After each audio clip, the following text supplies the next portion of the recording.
नमस्कार, स्वागत है आपका वीकेंड अड्डा में। और मार्केट में चर्चा होगी हमेशा की तरह इस हफ्ते भी, और उन तमाम सवालों को हम ढूंढेंगे, उनके उत्तर जानने की कोशिश करेंगे जो आपके दिमाग में इस वक्त छाए हुए हैं। हमने शो का आज नाम दिया है कि किसकी नज़र लग गई।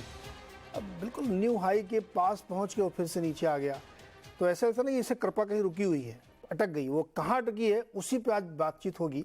तो तीन चार ऐसे इश्यूज़ हैं जिस पे लगता है कि बातचीत होनी चाहिए, क्योंकि वहाँ ऐसा लगता है कि कुछ तो है जो चीज़ें अचक रही हैं। अचानक से मूड थोड़ा सा बहुत अच्छा वाला नहीं है, थोड़ा सा गड़बड़ सा हो रहा है। वो क्या रीजंस हैं, इसी पे बातचीत करेंगे। तो आज के जो चार टॉपिक हमने चुने हैं जिस पे हम बातचीत करना चाहते हैं, उसमें पहला टॉपिक है जिसकी पूरी दुनिया चिंता कर रही है, यूएस में यानी अमेरिका में डेट सीलिंग का संकट। अब अभी सब जब डिटेल करेंगे तो आपको लगेगा कि ये इतना बड़ा इशू है क्या कि इसमें तमाम बाजार इतने परेशान है। अमेरिका में तो रोज जैसी खबरें छपती है वैसा रिएक्शन देखने को मिल रहा है। दूसरा टॉपिक है कि हमारे बाजार में, भारतीय बाजारों में ब्रेक क्यों लग रहा है। क्या ऐसी चीज़ है जो बिल्कुल तेजी में चलते हुए अचानक से रुक जाती है, जबकि कोई बहुत वैलिड रीजन नहीं दिखता कि बहुत ठोस कारण है, या ठोस कारण है तो क्या है वो, ये जानने की कोशिश करेंगे।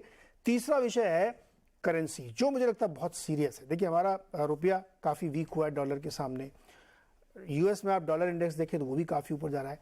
और जो ताज़ा आंकड़ा जापान का है, वहाँ इन्फ्लेशन, फूड इन्फ्लेशन 1976 के बाद अब सबसे ऊपर गया 3.5% पे। तो क्या उसकी वजह से येन कैरी ट्रेड पे कोई असर पड़ेगा, इस पे बातचीत होगी।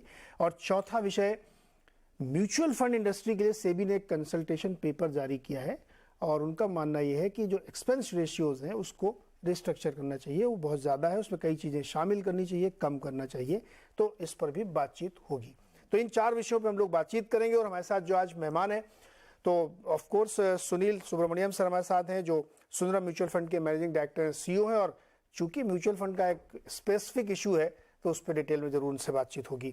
अभय अग्रवाल सर हमारे साथ स्टूडियो में ही है और घूम फिर के आए हैं, और मैंने सुना वो एलआरएस से बड़ा परेशान थे आप, है ना। अभी सभी लोग परेशान है, वो 20% का आप लोगों को जो एक, वैसे अमीरों के ऊपर लगना ही चाहिए, नहीं सर अमीरों पे नहीं लग रहा है, ये तो मिडिल क्लास पे भी लग रहा है। अब कोई है जो अपनी बच्चों को पूरे साल जमा किया कि यूएस में भेजेंगे यूनिवर्सिटी में, और यूएस में खर्चा आता है कम से कम भी 4 साल के कोर्स का 2 करोड़। जो सरकार ने अपना बजट दिया, सबसे पहले उस सबसे ऊपरी वाले उस लाइन में क्या लिखा, ये मैं मान के चलता हूँ कि जो लोग ये कर रहे हैं वो अमीर ही है, वो बड़े लोग हैं। तो खैर इस पे बातचीत आगे बीच में हो सकती है।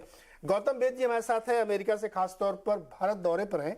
और गौतम बेद जी का अब नया परिचय ये है कि Complete Circle Stellar Wealth PMS हो गया है।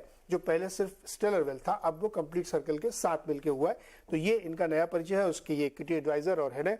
और फिलहाल वो दिल्ली में, लेकिन रहते ज़्यादातर क्या मतलब अमेरिका में ही रहते हैं।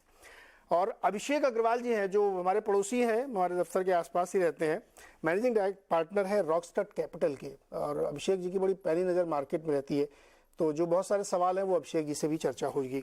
स्वागत है सर आप सबका। तो मैं सोचता हूँ कि अलग अलग सभी विषयों पर चर्चा की जाएगी। पहला जो विषय है, जो यूएस की डेट सीलिंग है, मोटा मोटा इसका मतलब ये है कि सरकार को अपने खर्चे चलाने के लिए जो पैसे चाहिए, वो उसके जो इनकम सोर्सेज हैं, टैक्स और कस्टम्स, उससे पूरे नहीं पड़ रहे हैं, तो उनको थोड़ा कर्ज लेना पड़ेगा बॉन्ड ऑन के जरिए। उसको मंजूरी चाहिए कांग्रेस की, वो मिल नहीं रही है।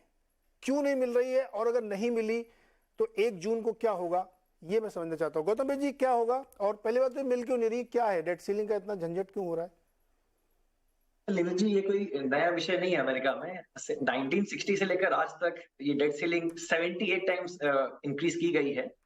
लेकिन ये more of a political negotiating tactic है। तो अगर आप अभी देखें, रिपब्लिकन पार्टी के जो लीडर हैं केविन मैकार्थी, वो डेमोक्रेटिक पार्टी से स्पेंडिंग कट्स मांग रहे हैं। और ये डेट सीलिंग का मेन रीजन ये है to keep a system of checks and balances on the US government. Because अगर आपको कांग्रेस से अप्रूवल नहीं मांगना पड़े, तब तो सरकार शॉर्ट टर्म में जितना मर्जी पैसा प्रिंट करके, उधारी करके खर्चा चला सकती है। So to maintain discipline and to have some checks and balances in place, ये डेट सेलिंग अमेरिका में रखी गई है। नाउ ये इंपॉर्टेंट मार्केट के नजरिए से क्यों है, why is this so important? हमें फिर से हिस्ट्री से सीखना चाहिए कि जैसे ये डेट सेलिंग का डेट बहुत नजदीक आता है, जैसे 2011 में हुआ था। अगर आप देखें, मई 2011 में S&P 500 20% गिर गया था एक महीने में, जब अनसर्टेनिटी थी around the date ceiling. So from a near term perspective, market के लिए इंपॉर्टेंट इवेंट है।